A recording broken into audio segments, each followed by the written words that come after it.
आइए सब मिल करके यह आत्मदा बलदा, ये बढ़िया प्यारा है, इसका पाठ करते हैं। जिसमें जिसने हमारी आत्मा को इस शरीर में दिया है, जिसने बल शक्ति सामर्थ्य प्रदान किया है, उस सुख स्वरूप परमेश्वर के लिए हम नमन करते हैं। ओम यह आत्मदा बलदा यस्य विश्व उपासते प्रसीसं यस्य देवाः यस्य छायामृतं यस्य मृत्युः तस्मै देवाय हविषा विधेम। ओम शांति शांति शांति। परमपिता का नमन। ब्रह्मा से लेके जैमिनी तक, जैमिनी से लेके आप सभी विद्वत तक नमन करता हुआ हमें सांख्य दर्शन की ओर चलना है। अब आज हमारे चर्चा का विषय है सांख्य दर्शन की सूत्र संख्या 22। तो अध्याय की 22वीं सूत्र संख्या पे हम ध्यान को केंद्रित करेंगे। उससे पूर्व प्रकरण को थोड़ा स्मरण कर लेते हैं ताकि वो विषय हमें समझ में आ जाए। अभी सरल विषय है, गंभीर विषय की चर्चा नहीं हो रही है, इसलिए आपको घबराना नहीं।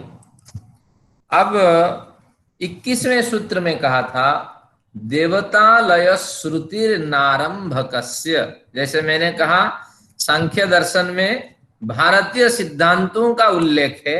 केवल सांख्य दर्शन आप पढ़ लीजिए, पूरे भारतीय सिद्धांतों में जो जो चर्चाएं हैं उन सभी चर्चाओं से आप परिचित हो जाएंगे। तो इस 21 नंबर सूत्र में एक बढ़िया सिद्धांत स्पष्ट कर दिया गया। सिद्धांत क्या है कि काश्यांबास सताम संगः गंगांबा शंभु पूजनम। इस तरह हमारे पुराणों में परंपरा में बहुत से श्लोक प्रचलित है। अगर काशी 84 कोस वाली काशी होती है, उसमें अगर आपकी मृत्यु हो जाती है तो आप निश्चित रूप से स्वर्गलोक जाएंगे, यमलोक आप पे हावी नहीं हो सकता। तो इस तरह कथाएं मिलती है।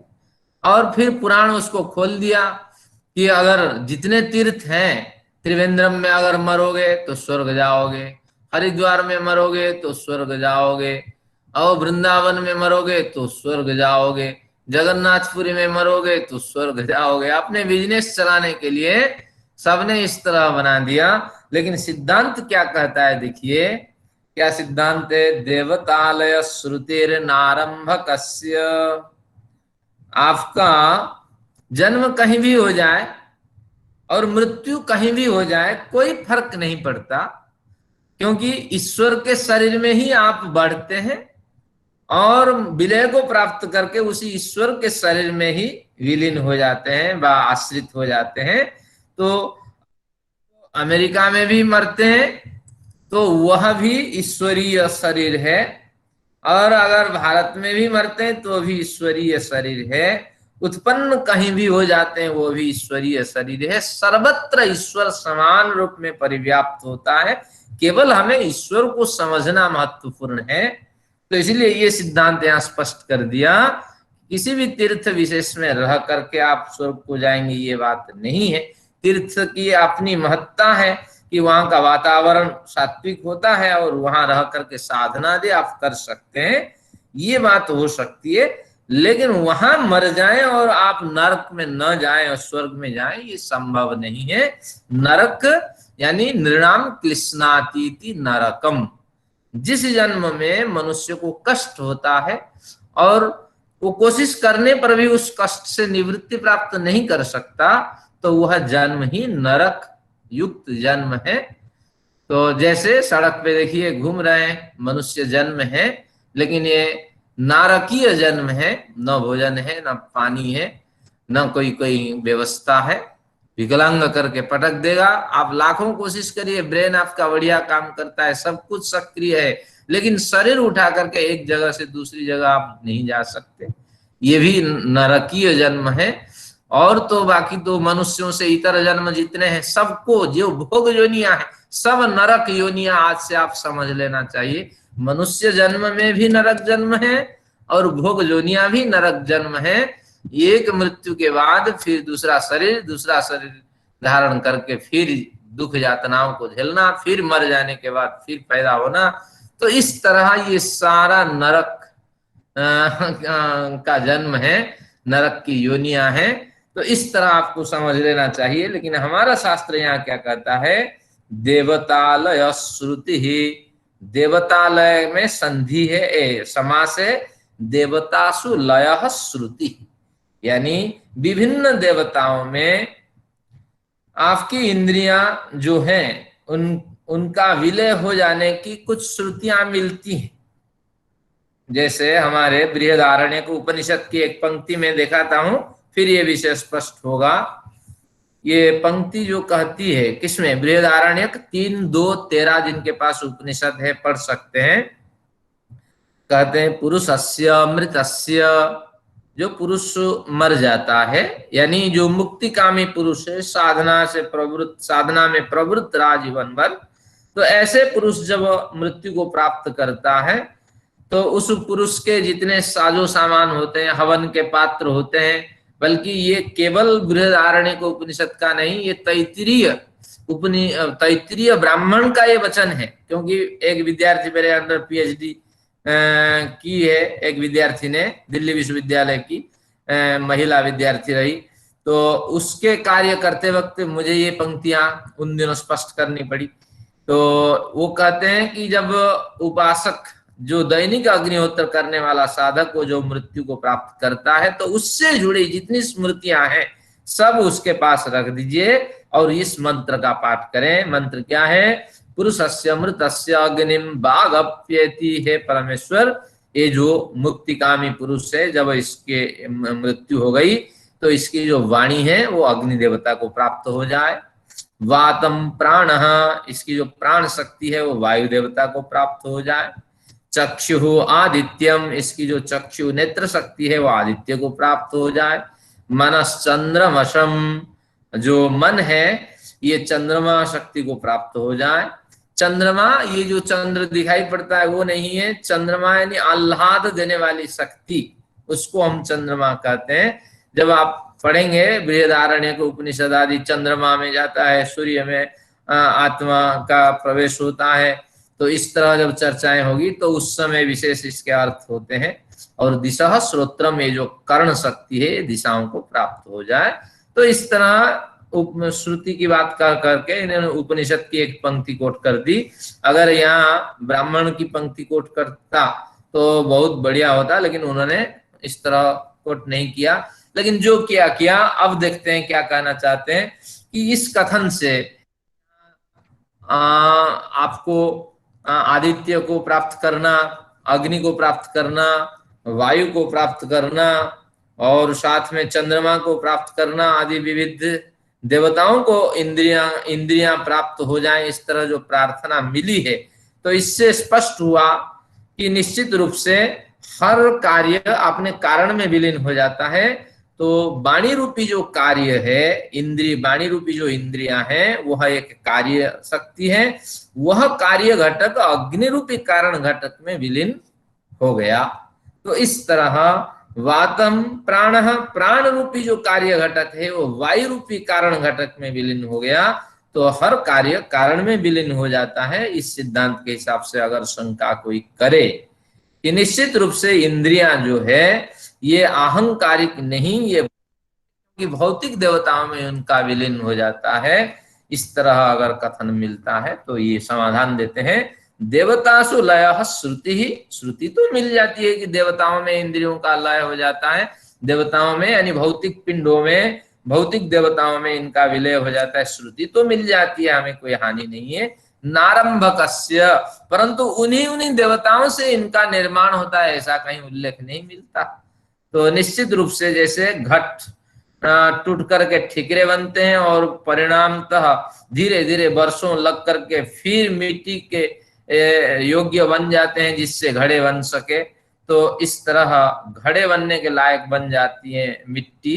तो उसी तरह भले ही ये चले जाएं, वाणी जो है वो भले ही आपके अग्नि में चली जाए, लेकिन कहीं ना कहीं इनका जो निर्माण स्थल है वो अहंकार है, और अहंकार से इनका निर्माण है, और क्रमशः परिणाम को प्राप्त होते होते फिर ये अहंकार में विलीन हो जाते हैं। जो अहंकारिक कारण कार्य है वो अहंकारिक कारण में विलीन होंगे, और जो भौतिक कार्य है वह भी धीरे धीरे आपने जो मूल पांच तन्मात्रा है उनमें विलीन होंगे, और तन्मात्रा भी अहंकारिक है वो फिर अहंकार में विलीन होगा। तो इस तरह क्रम आपको मान लेना चाहिए। इस क्रम से हमने ये अध्ययन किया, तो मृत्यु कहीं भी हो जाए, जन्म कहीं भी हो जाए, मायने वो नहीं रखता। मायने की जन्म के बाद हमारी यात्राएं कैसी चली, हम सन्मार्ग पे गए, असन्मार्ग पे गए, मृत्यु से पूर्व हम अपने को टटोल करके देखें, कुछ यात्राएं हमने की जो शास्त्र के मार्ग पे शास्त्रानुकूल वेदानुकूल रही हो, ये महत्वपूर्ण है। बार बार इसका चिंतन मनन करना चाहिए। लेकिन ये ध्यान नहीं रखना, बच्चे अगर बच्चों के साथ हैं तो वहीं शरीर शांत हो जाए कोई मायने नहीं रखता।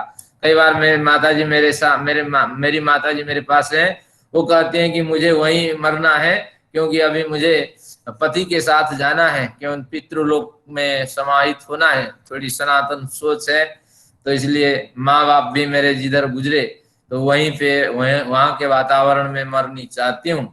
तो समझा देने के बाद माता जी भी समझ जाती है। तो इस तरह हमारा सिद्धांत पाठ ना करें, ये सांख्य दर्शन कहता है जन्म मृत्यु कोई मायने नहीं रखता, ईश्वर आपके साथ साथ होते हैं, और जन्म के समय पे भी उतना ही ईश्वर का अधिकार आप पे है, और मृत्यु के समय पे भी उतना ही अधिकार है। हर प्रांत में ईश्वर समान रूप में परिव्याप्त है।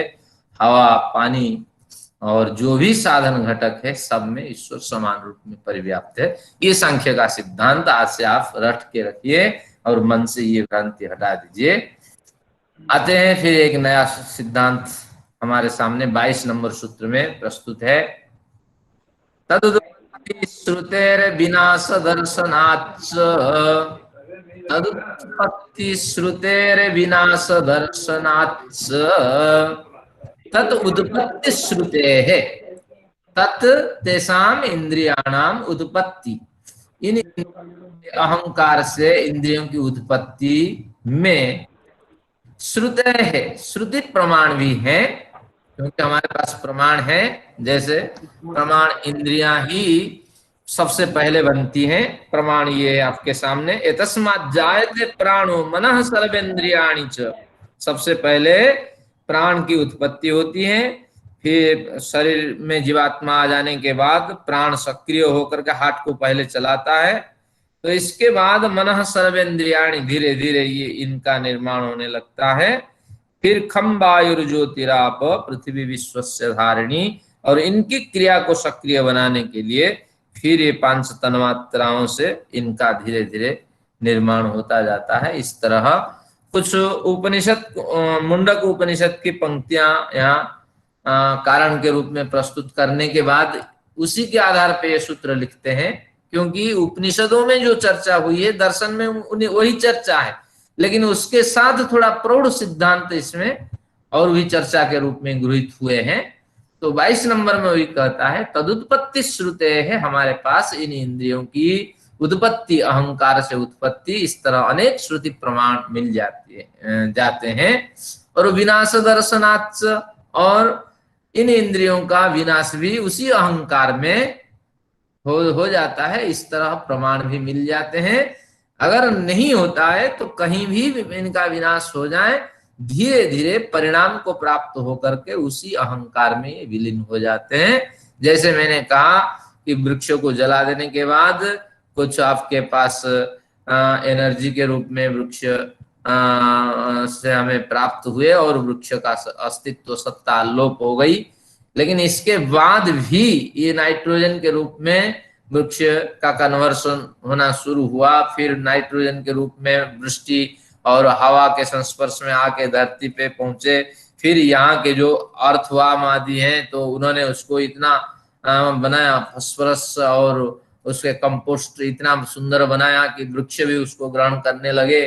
तो इस तरह प्रक्रिया इसके वृक्ष के साथ चलती रही।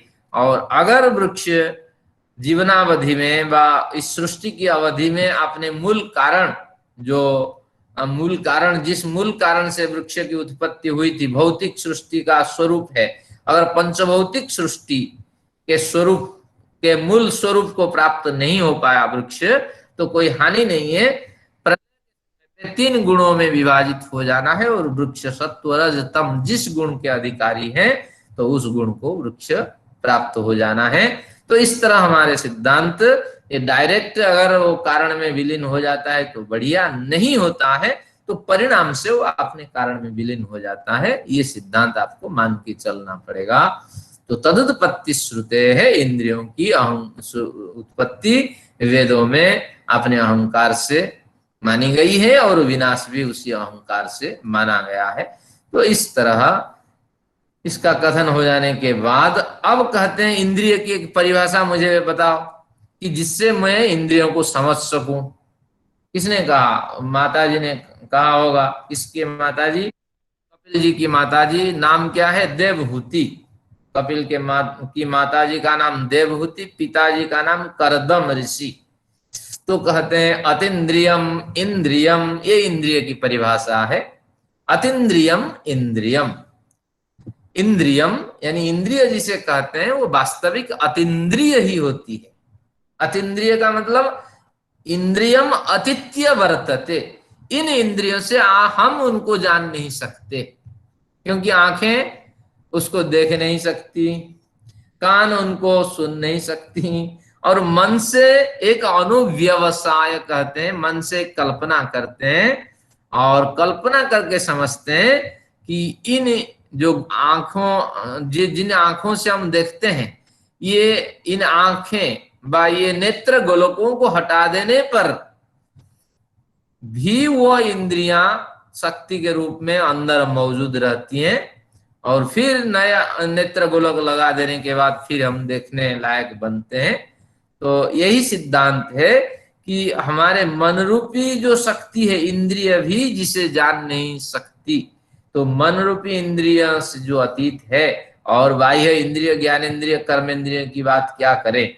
तो इंद्रियम अतीन्द्रियम, इंद्रिय का मतलब है जो अतीन्द्रिय विषय बना हुआ होता है, इंद्रियों को अतिक्रम करके जिसका स्वरूप अंदर गहरी पैठ के साथ विद्यमान रहता है, तो वही इंद्रिय है। और ये जो आंख नाक कान हम देख रहे हैं, तो ये गोलक है, ये इंद्रियां नहीं है। इंद्रियां तो और कुछ है। कान खराब है तो लगा दीजिए हियरिंग एड, क्या फर्क पड़ता है?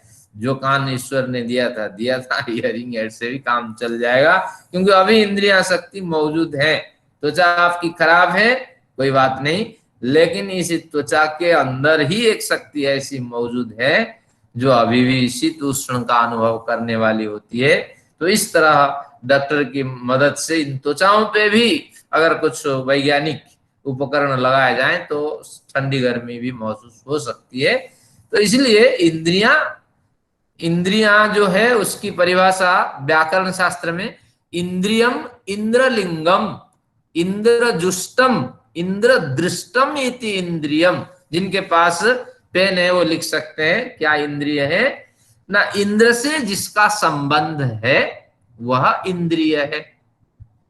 इंद्र, इंद्र यानी परम ऐश्वर्य जिसके पास है, परम शक्ति जिसके पास है, तो वह इंद्र है। तो इंद्र का विविध अर्थ विविध स्तर पे होता है। यहां जो इंद्रिय संबंधित जो इंद्र है वह है जीवात्मा। जीवात्मा भी अमित शक्तिशाली है, तो इसलिए वो इंद्र है। तो उससे जिसका संबंध है वह इंद्रिय है। संबंध दो प्रकार का, ज्ञान ग्रहण करना और संकेत प्राप्त करके दूसरों तक प्रेरित करना। तो ज्ञान का ग्राहक और संकेत का संप्रेषक, ये इंद्रियां होती हैं हमारी। तो इसलिए व्याकरण में कहा गया इंद्रिय की परिभाषा में कि इंद्रियम इंद्र लिंगम, जो इंद्र के साधन है, लिंग यानी साधन है। इंद्रजुष्टम, जिससे इंद्र प्रसन्नता को प्राप्त करता है।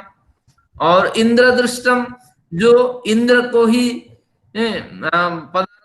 पदार्थों को उपलब्ध करा के इंद्र से जुड़ी रहनी चाहती है, वही इंद्रिय है। तो इस तरह इन परिभाषाओं से हट करके इतना ही समझिए, जिसके साथ इंद्र का संबंध है, जीवात्मा का संबंध है, वही इंद्रिय है। तो जीवात्मा इंद्रियों के माध्यम से ज्ञान ग्रहण करता है और इंद्रियों के माध्यम से प्रेरित करके संपूर्ण शरीर को क्रियाशील बनाता है। इसलिए इंद्रिय, इस सूत्र को एक बार देखिए, इंद्रियम अतीन्द्रियम, वास्तविक जो इंद्रिय है वो अतीन्द्रिय शक्ति है, इंद्रियों को अतिक्रम करके अंदर गहरी पैठ बनाकर विद्यमान रहने वाली शक्ति है। और भ्रांतानाम अधिष्ठाने, और बहुत भ्रांत लोग होते हैं, अविद्या से प्रेरित लोग होते हैं, और वो कहते हैं कि जो गोलक है वही इंद्रिय है, तो भ्रांतानाम अधिष्ठाने, इसका अर्थ है बाहर के गोलक में इंद्रिय प्रतीति अज्ञानियों को होती है, जो अधिष्ठान इंद्रिय है, जो इंद्रिय दिखाई पड़ती हैं, भ्रांत व्यक्ति उसी को इंद्रिय कह करके संबोधित करते हैं, लेकिन वास्तविक रूप से अतीन्द्रिय इंद्रिय है और वो किसी को दिखती नहीं है। और गोलक चाहिए तो इंद्रिय के जाने के कारण फिर आत्मा के साथ वो अंतः इंद्रिय का संबंध हो जाता है, फिर हम देखते हैं। तो इस तरह शास्त्र का सिद्धांत है। आज से याद रखिए, इंद्रिय गोलक और इंद्रिय, इन दोनों में बड़ा भेद है। अब आगे देखते हैं, जहां इंद्रिय गोलक नहीं होंगे तो वहां मन अनुव्यवसाय की कल्पना करेगा। अनुव्यवसाय यानी जिनके पास इंद्रिय है वो जैसे सुझाव देते हैं तो उसी तरह एक कल्पना मन बना लेगा और उस हिसाब से अनुमान होगा। धूप बड़ी तेज है, अब है नहीं देखने, धूप देखने की हमारी नेत्र शक्ति, तो मन में एक कल्पना बन जाएगी कि निश्चित रूप से धूप तो ऐसी है, ऐसी आ रही होगी, और जिसके कारण मुझे भी आज तेज धूप लग रही है। तो ये सारी जो स्मृतियां हैं वो अनुव्यवसाय करके किसी तरह शरीर को तो सक्रिय बनाए रखेगी। तो इस तरह इंद्रियां होने पर अनुव्यवसाय नहीं होंगे और इंद्रियां न होने पर मन अनुव्यवसाय करके उस इंद्रिय की पूर्ति कर लेता है, इस तरह। और देखा जाए तो इसमें भी एक विवेच्य विषय है। अभी कपिल कहेंगे कि नहीं नहीं, जितना इंद्रिय, जो 11 इंद्रियों की बात है, इंद्रियां इतनी ही होती हैं और अधिक नहीं होती हैं। या 13 इन अंतःकरण को मिला करके ये कहेगा, ज्ञान देने वाले 13 ये साधन होते हैं, कर्म करने वाले भी 13 साधन होते हैं। तत्वतः देखा जाए, मनुष्य अभी तक तो इन 13-14 अंतःकरणों से परिचित है, लेकिन सृष्टि बहुत बड़ी है, इसके अंदर बहुत सी शक्तियां हैं, और हमारे पास, मनुष्य के पास उनको जानने के साधन नहीं है। आज भी हम हवा को नहीं देख पाते हैं, वो साधन है नहीं। आज भी हम जो आपके इलेक्ट्रॉन हैं उनको भी नहीं देख पाते हैं। बहुत सी चीजें हैं, गंध भी आम दुर्गंध होती है, दूसरे सर्प आदि सूंघ लेते हैं, हमारे तक वो गंध आती ही नहीं है।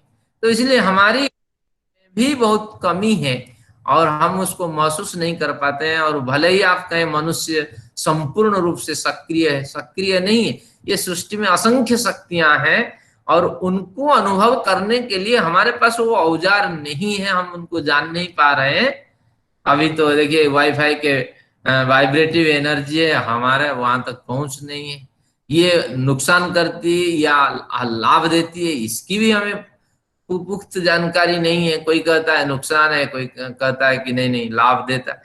तो इसलिए हम भी जितनी हमारे पास ईश्वर ने औकात दी है उस हिसाब से थोड़ा बहुत समझते हैं, लेकिन सृष्टि में बड़े रहस्य भरे हुए हैं और इन रहस्यों से वास्तविक देखा जाए हम अछूत हैं। हमें थोड़ी सी कुछ जानकारी हो पाती है और उसी के आधार पे हम गर्व करते हैं और अभिमान करते हैं। चलिए, एक बात तो स्पष्ट हुई, हम सब भ्रांत हैं। गोलक को इंद्रिय आज तक कहते रहे, और इंद्रिय जो है अतीन्द्रिय होती है। समय तो बड़ा भागता है। अब आते हैं 24 नंबर पे। शक्ति भेदोपि भेद सिद्धौ नैकत्वम्। शक्ति भेदेपि भेद सिद्धौ नैकत्वम्। कहते हैं शक्ति भेदेपि भेद सिद्धौ नैकत्वम्। ये इंद्रियां जो है, इनके कुछ भेद आप कर सकते हैं क्या? माता जी ने पूछा होगा जरूर कि इंद्रियां जो हैं इनमें कुछ भेद हो सकती हैं क्या, या भेद हो सकते हैं, या एक ही इंद्रियां एक जैसे, जैसे जीवात्मा पे भेद की बात कर रही थी माता जी, तो उसी तरह माता जी यहाँ प्रश्न करने लगी कि आप बताओ इंद्रियों में कुछ भेद कर सकते हैं क्या? कहते हैं शक्ति भेदे भी, क्योंकि इंद्रियों में भेद हो सकता है। शक्ति भेदे भी, हर एक इंद्रिय की एक शक्ति है, तो उस हिसाब से वो अपना क्षेत्र निर्धारित करती है। तो शक्ति भेद हो जाने से भेद सिद्ध हो, स्वतः ही भेद सिद्ध हो जाता है। नेत्र का काम जीवा नहीं कर सकती, और जीवा का काम जो है नासिका नहीं कर सकती। तो इस तरह शक्ति भेदे भी भेद सिद्ध हो। आगे इसमें न्याय दर्शन में चर्चा आएगी कि नासिका और जिह्वा, इन दोनों के पास नैकट्य संबंध है। यानी इनमें एक, किसने, बादशाह ने बढ़िया चर्चा की है। आप भले ही कहिए इंद्रियों में भेद है, लेकिन एक जगह आपको इस चर्चा को विराम देना पड़ेगा कि जो नासिका है और जो आपका स्वाद ग्रहण करने की जिह्वा है, इन दोनों में कहीं ना कहीं समता है। इन दोनों के जो नर्व से आपस में सटे हुए हैं, तो आपके मुंह में ये जिह्वा में वस्तु जाते ही उसका कहीं ना कहीं असर नासिका पे पड़ता है। तो इस तरह चर्चा है, ये वैज्ञानिक के चर्चा का विषय है जो इस पे काम करते हैं।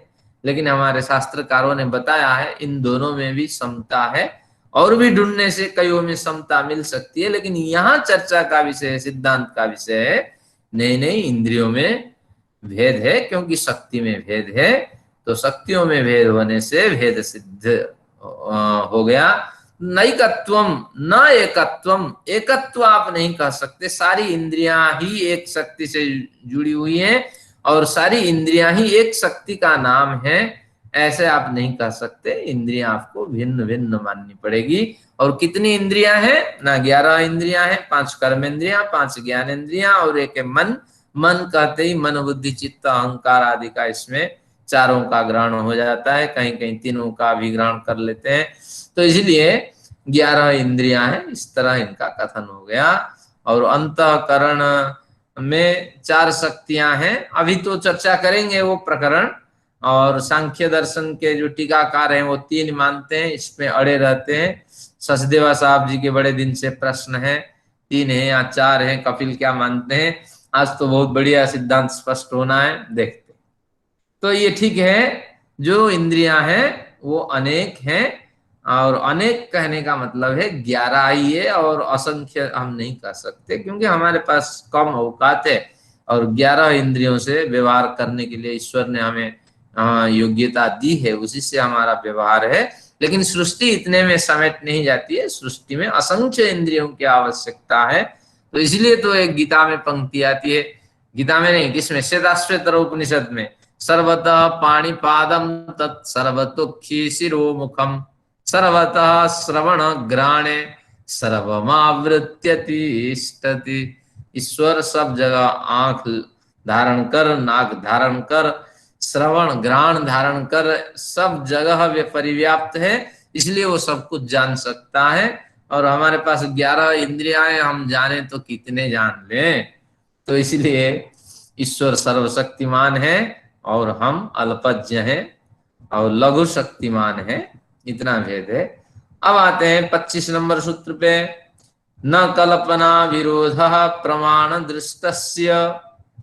कहते हैं हम इसको नहीं मानते हैं, 11 इंद्रियां हैं, हम नहीं मानते, हम विरोध करते हैं। और कल्पना, कल्पना शब्द का अनुमान अर्थ कर ले, कल्पना के ऊपर एरो लगा करके पेंसिल से अनुमान लिख सकते हैं। न को अभी रोक देते हैं, बाद में करेंगे। कल्पना विरोध अनुमान हम उत्पन्न करके विरोध उत्पन्न करेंगे कि ये 11 इंद्रियां जो हैं, तो निश्चित रूप से यही इंद्रियां हैं और हर एक इंद्रियां अपना विषय ग्रहण करती है, इस तरह जो आप कहते हो, हम उसको मानने के लिए तैयार नहीं है।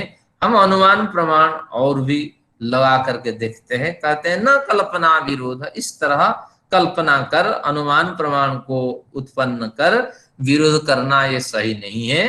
प्रमाण दृष्टस्य, और प्रमाण हमारे सामने प्रत्यक्ष प्रमाण के माध्यम से दिखाई पड़ता, प्रत्यक्ष के होने पर दूसरे प्रमाण की आवश्यकता नहीं होती है। तो इसलिए प्रत्यक्ष प्रमाण से देख लें कि हर एक इंद्रिय अपना अपना निर्धारित विषय को प्रस्तुत कर लेती है। तो इसलिए तुम लोग अनुमान करके व्यर्थ कल्पना न करें, न करो, अनुव्यवसाय की कल्पना न करो। और कल्पना तो तब होगी व अनुमान तो तब होगा जब प्रत्यक्ष प्रमाण न हो। तो प्रत्यक्ष प्रमाण विद्यमान है, एक अनुमान प्रमाण की आवश्यकता नहीं है। तो इस तरह समाधान करके इंद्रियों की बात पक्की कर दी कि 11 इंद्रियां होती हैं, क्योंकि उन्होंने सिद्धांत 26 में 11 इंद्रियां ही लिया था, तो इसलिए यहाँ 11 इंद्रियों की बात होती है। उभयात्मकम मनः, बड़ी देर से हमारी प्रतीक्षा थी। जैसे बुद्धि की परिभाषा हो गई, अहंकार की परिभाषा हो गई। अहंकार की क्या परिभाषा? अभिमानो अहंकार। बुद्धि की क्या परिभाषा? बुद्धि की परिभाषा थी, क्या है? बुद्धि की परिभाषा थी निश्चय कर। हाँ नहीं, अध्यवसाय। हाँ, हम लोग संस्कृत वाले हैं ना, हमें संस्कृत की पंक्ति अच्छी लगती हिंदी की पंक्ति अच्छी नहीं। तो इसलिए अध्यवसायो बुद्धि अभिमानो अहंकार, ये दोनों पढ़ लेने के बाद अब हाँ इसका मन की परिभाषा करते हैं। उभयात्मकम मनः, उभयात्मकम मनः, मन का संबंध उभयात्मक है, यानी ज्ञान और कर्म दोनों इंद्रियों के साथ मन का संबंध है। और सबसे पहले मन में विचार उठता है, विचार उठने के बाद मन जिस इंद्रिय के साथ जुड़ जाता है तो वही इंद्रिय सक्रिय रूप से काम करने लगता है। तो इस तरह मन का सभी इंद्रियों के साथ संबंध है।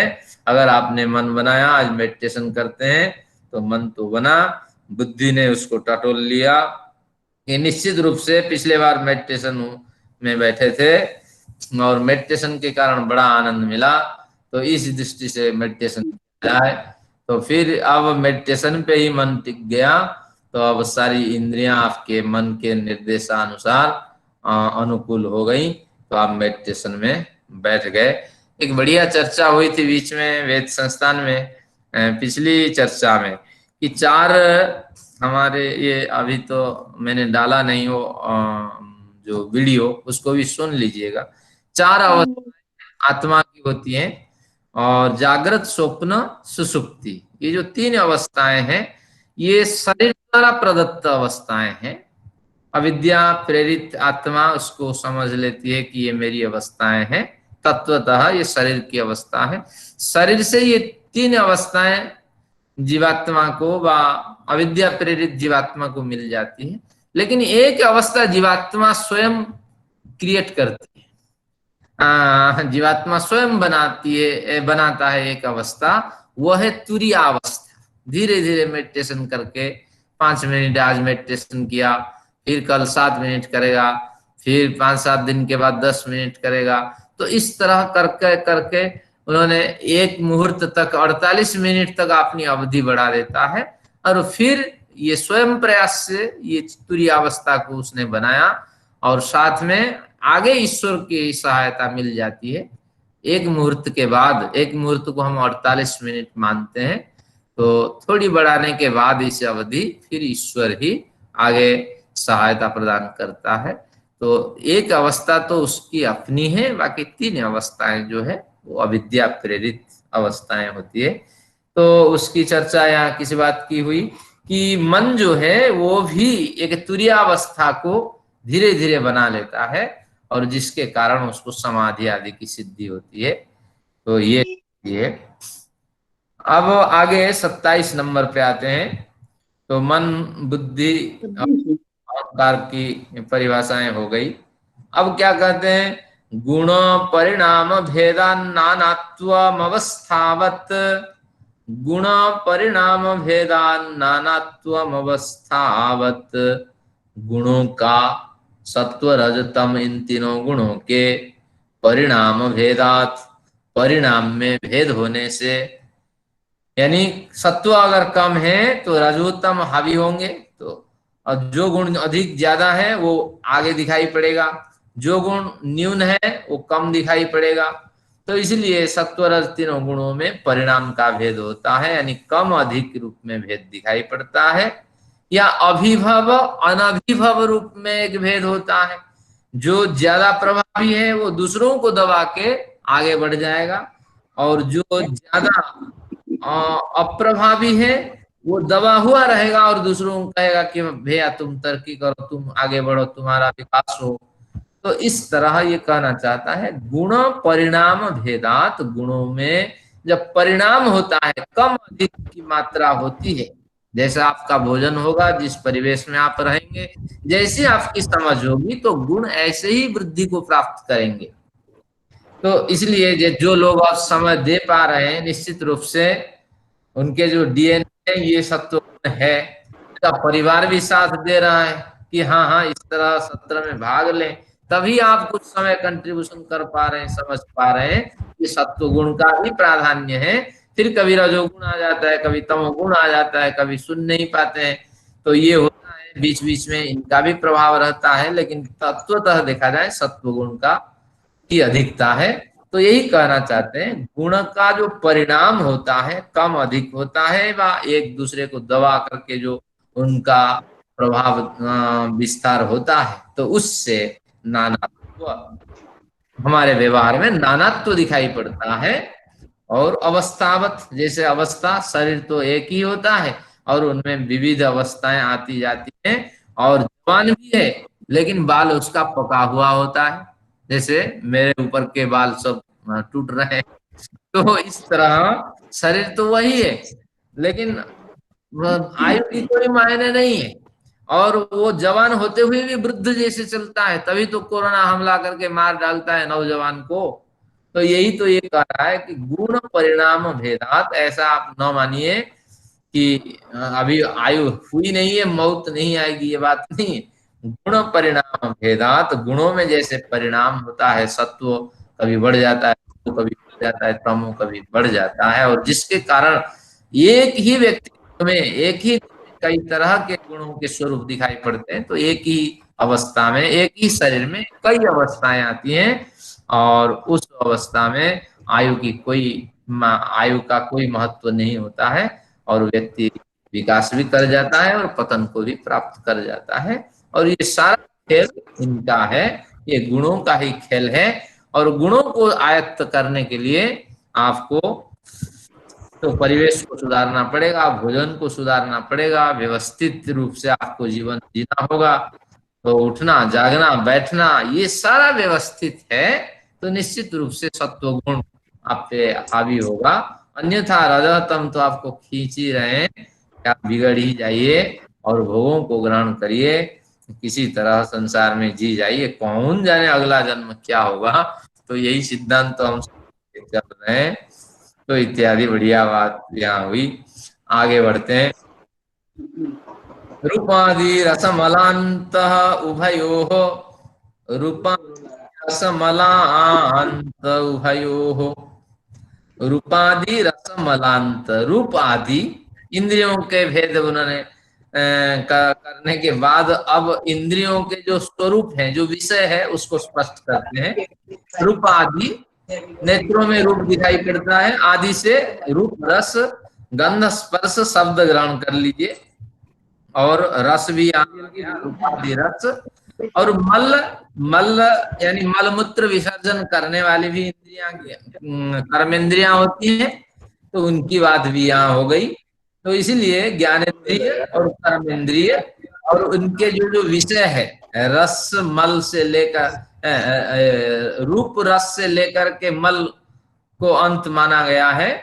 तो मल विसर्जन आदि जो स्वरूप है, इनसे इन इंद्रियों के विषयों को आप भली भांति जान लें कि ज्ञानेंद्रियों के भी 5 विषय होते हैं और कर्मेंद्रियों के भी 5 विषय होते हैं। वाक वाणी का काम क्या है कि देखिए इसमें लिखा है कि वाणी का काम है बोलना, और बाक पाणी हाथ का काम है कार्य करना, पाद पैर का काम है गमन करना, वायु और उपस्थ, वायु और उपस्थ, वायु कहते हैं मल मल द्वार को, तो उससे मल त्याग करना। उपस्थ इंद्रिय को कहते हैं संतानोत्पत्ति करना। तो इस तरह इनके भी कार्य होते हैं, जैसे शब्द स्पर्श रूप रस गंध आदि जो है इनके कार्य होते हैं ज्ञानेंद्रियों के। तो इस तरह इंद्रियों के बारे में छोटी सी एक चर्चा हो गई कि इनके भी अपने अपने विषय होते हैं, और इन विषयों के कारण ये इंद्रिय सक्रिय बनी रहती है। अगर इन इंद्रियों से इन विषयों को ग्रहण न किया जाए, धीरे धीरे ये इंद्रियां दुर्बल होती हैं, और इंद्रियां दुर्बल हो जाने से अविद्या आप पे हावी हो जाती है, क्योंकि आप यथार्थ विवेक नहीं कर पाते हैं। तो इस तरह ये सिद्धांत है। तो इसकी तो आवश्यकता नहीं थी, लेकिन सूत्रकार की इच्छा, तो उन्होंने रूपादि रसमलांत कह करके इस तरह एक उल्लेख कर दिया विषयों का। आगे पढ़ते हैं 29वां सूत्र। द्रष्टुत्वादिरात्मनः करणत्वम् इंद्रियाणाम, द्रष्टुत्वादिरात्मनः करणत्वम् इंद्रियाणाम। दृष्टा जो है, द्रष्टुत्व आदि, आदि से क्या अभिप्राय है कि केवल भी नहीं है, प्रेरणा भी प्रदान करता है और सुख दुख भी अनुभव करता है जीवात्मा। तो इसलिए दृष्टत्वादि आत्मनः, यहाँ आत्मनः जीवात्मन, जीवात्मा यहाँ लिख देना, आत्मा आत्मनः के ऊपर ये जीवात्मा का धर्म है देखना, और आदि से देखना, चखना, सूंघना, प्रतिक्रिया व्यक्त करना, सारा तो वही करता है, हम कहाँ क्या करते हैं। और अंतःकरण के साथ उसी का खेल है, और हम दुख झेलते ही रहते हैं। और भले ही अविद्या से अंतःकरण पीड़ित है, तो हम क्या करें, कष्ट तो हमें भी होता है। तो दृष्टत्वादिरात्मनः ये आत्मा के धर्म है, और करणत्वम इंद्रिय, और इंद्रियां जो हैं ये करण बन करके, साधन बन करके विविध भोग उनको उपलब्ध कराते रहते हैं। और इस तरह ये संसार चलता है। एक तो दृष्टा है, और एक जो है साधनों को संग्रह करके उनसे बड़ा लाभ लेता रहता है। जैसे मालिक घर में बैठ करके बढ़िया पकवान खाता रहता है, करता कुछ नहीं है। तो उसी तरह इस शरीर रूपी घर में हावी जो जीवात्मा है, वही जीवात्मा दृष्टत्व आदि गुणों से युक्त होकर इंद्रियों से विविध कर्मों को कराकर इस तरह सुख दुख को अनुभव करता रहता है। तो इस तरह कथन है।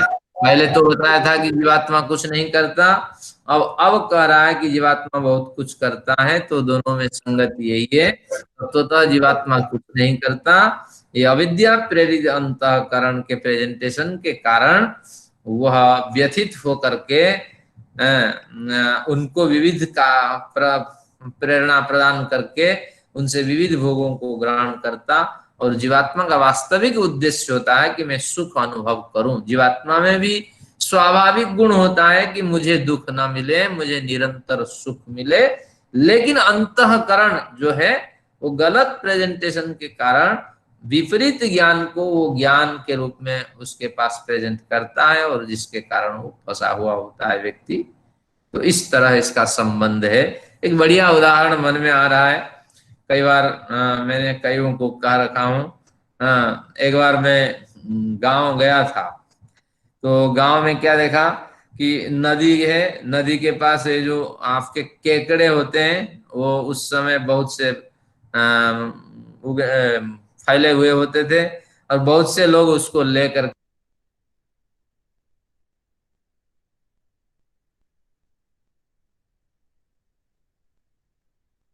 आपकी आवाज म्यूट हो गई है। आपकी आवाज म्यूट हो गई है। धन्यवाद जी। तो एक बढ़िया उदाहरण में दिखाता हूँ।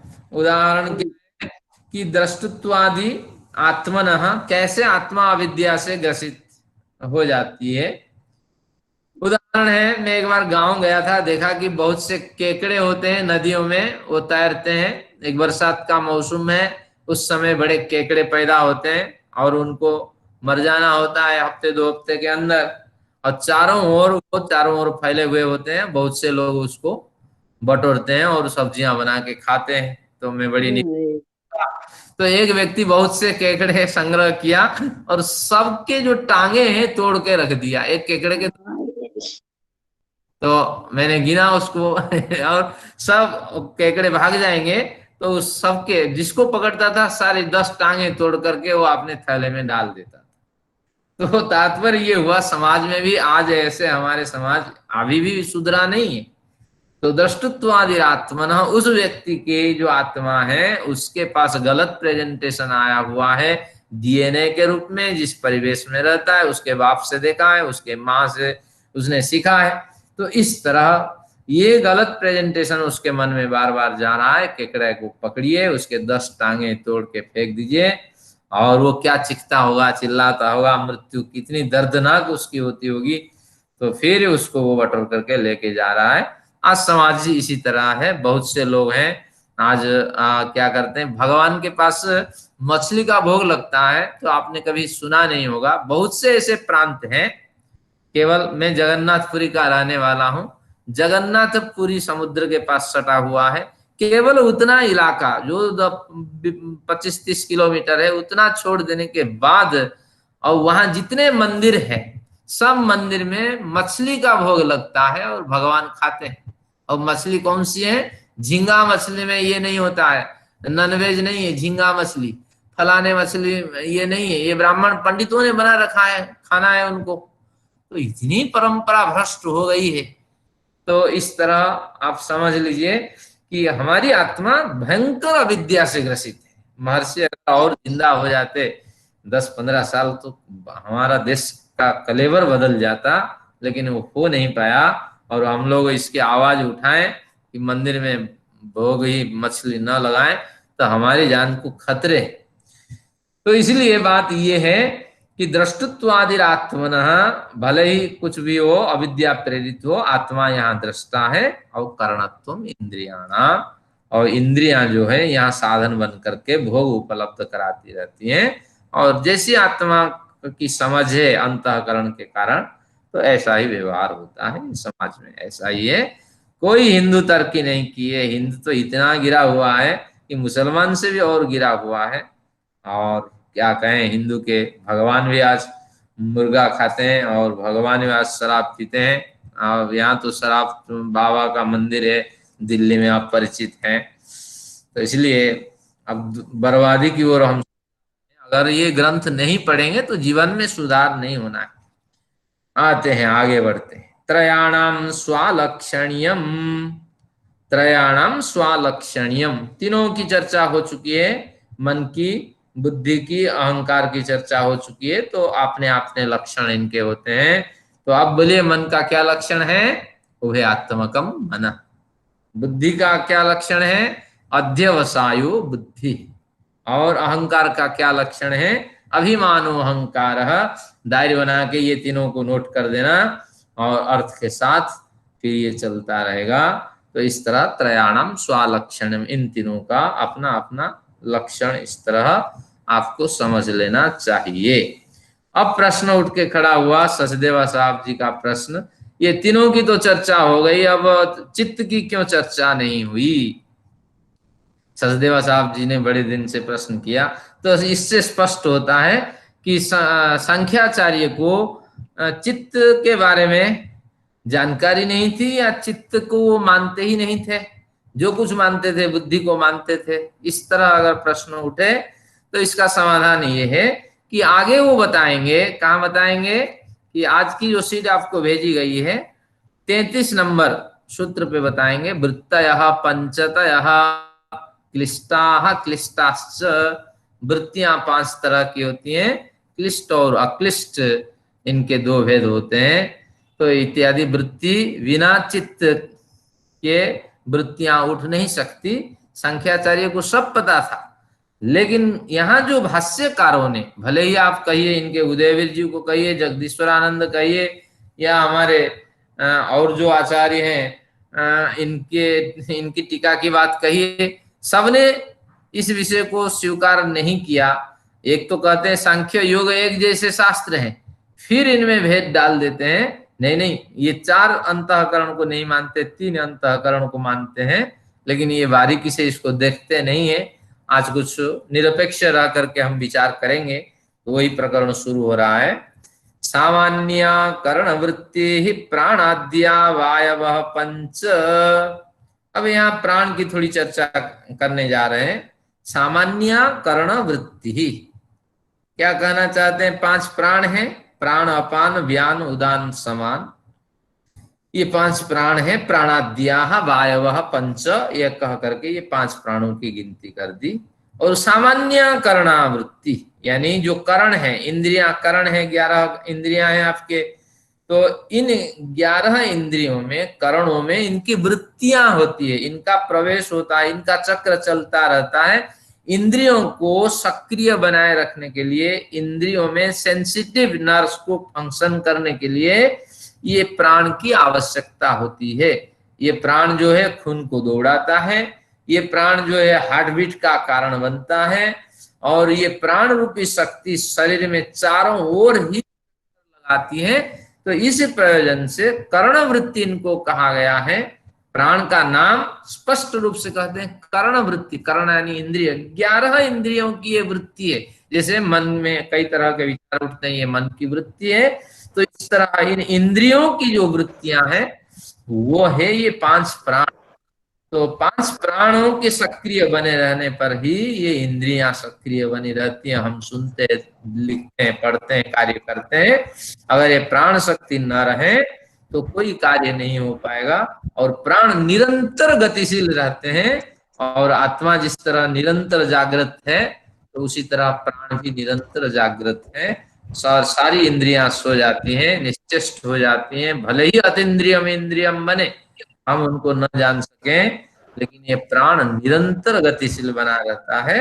और इनका काम क्या है? प्राण की अगर कोई परिभाषा करना आप चाहें तो ये आप नोट कर दीजिए, सामान्यकरण वृत्ति, समान रूप से समस्त 13 करणों में, 11 करणों में इनका प्रवेश होता है। इन्हें 13 करण बताए गए हैं, कोई हानि नहीं है।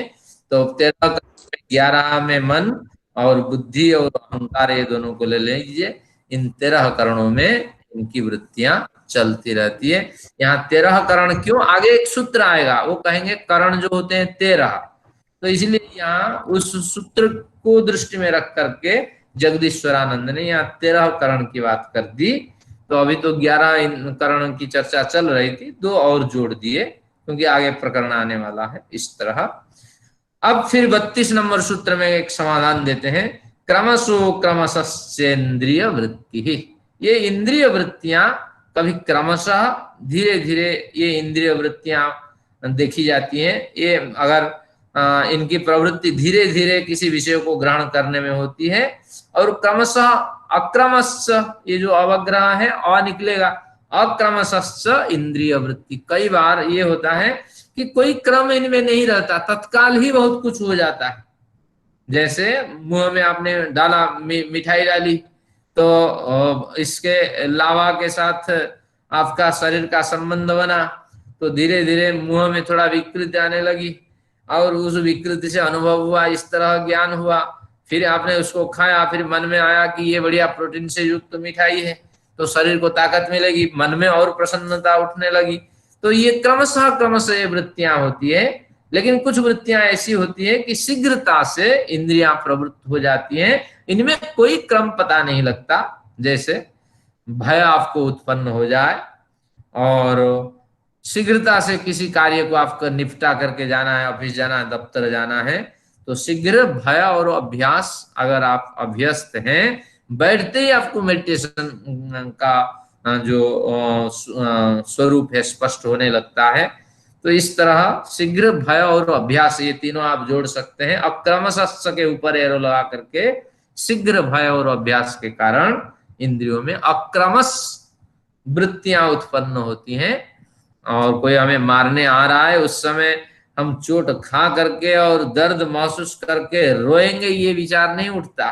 तत्काल ही पसीना पसीना हो करके हम किसी तरह जान बचा करके भागते हैं, या उसके आगे हाथ जोड़ करके भैया जान बख्श दो, आगे नहीं होगी, गलती हो गई। इनमें से कोई वृत्ति हम अपनाते हैं, लेकिन ये क्रमशः नहीं होती है, शीघ्रता से ये वृत्तियां उत्पन्न हो जाती हैं। तो इस तरह 32 नंबर सूत्र में सभी इंद्रियों की चर्चा करते हुए अब हमें वहां तक ले जाते हैं जहां चित्त की चर्चा हुई है। ये बड़ा विवादित विषय है, लेकिन सूत्रकार ने हमारे साथ न्याय नहीं किया, ये दुख है। अब देखते हैं वृत्तयः पंचतयः क्लिष्टाः क्लिष्टा। ये एक विवादित सूत्र है, इसको ध्यान से देखिए। इनका कहना है कि 5 ज्ञानेंद्रियां हैं। जो टीकाकार आज मौजूद हैं उनका कहना है 5 ज्ञानेंद्रियां हैं और शब्द स्पर्श रूप रस गंध ये 5 वृत्तियां हैं। तो वृत्तयः पंचतयः, पंचतयः यानी 5 प्रकार की वृत्तियां होती हैं, यही शब्द स्पर्श रूप रस गंध वाली वृत्तियां हैं, और कोई वृत्ति नहीं, कुछ नहीं है। लेकिन योग दर्शन जो है सांख्य के सारे सिद्धांत को मानता है।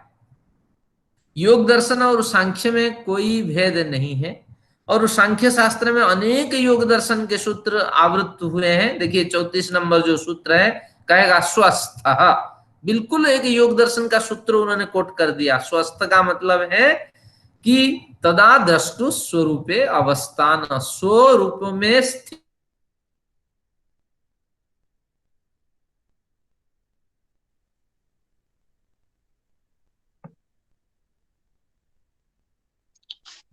आवाज बंद हो गई है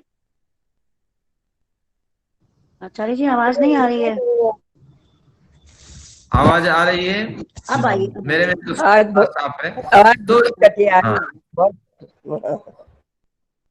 हाँ हो सकती है। तो स्वस्थ करके जो 34वां सूत्र है, तन्निवृत्ता उपशांतो पराग स्वस्थ, इस सूत्र में योग दर्शन का एक सूत्र बिल्कुल यहाँ साफ ले लिया गया है। लेकिन योग दर्शन को मान तो लेते हैं, लेकिन योग दर्शन में जो चर्चा हुई है कि वृत्तियां चित्त में ही उठती हैं, इसको मानने में सूत्रकार आनाकानी करते हैं।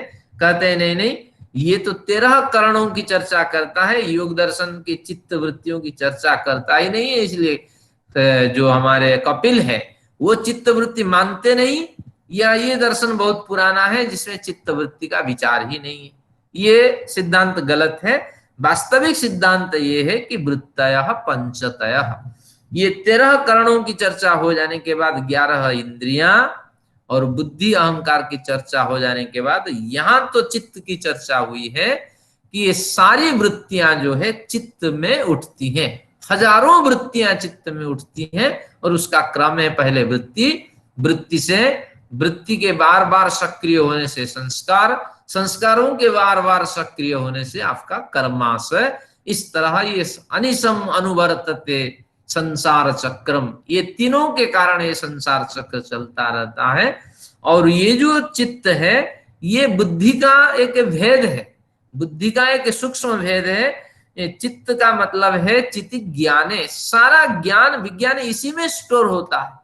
बुद्धि में केवल निर्णय करने के साधन होते हैं, लेकिन चित्त में सब कुछ स्टोर होता है।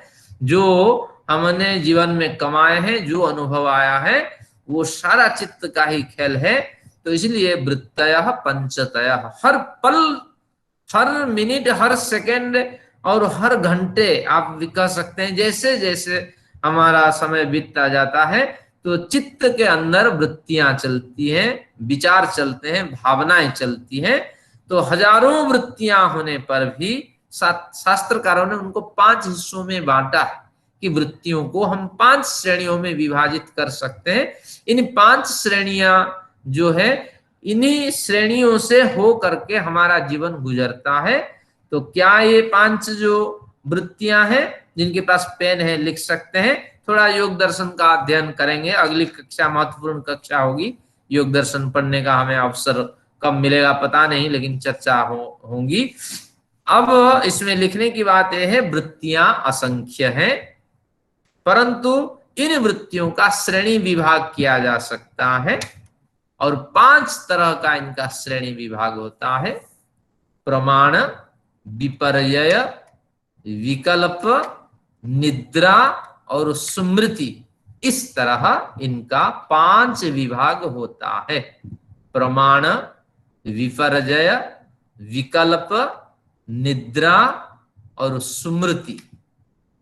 फिर एक बार कहता हूं, वृत्तियां असंख्य होती हैं चित्त में उठने वाली।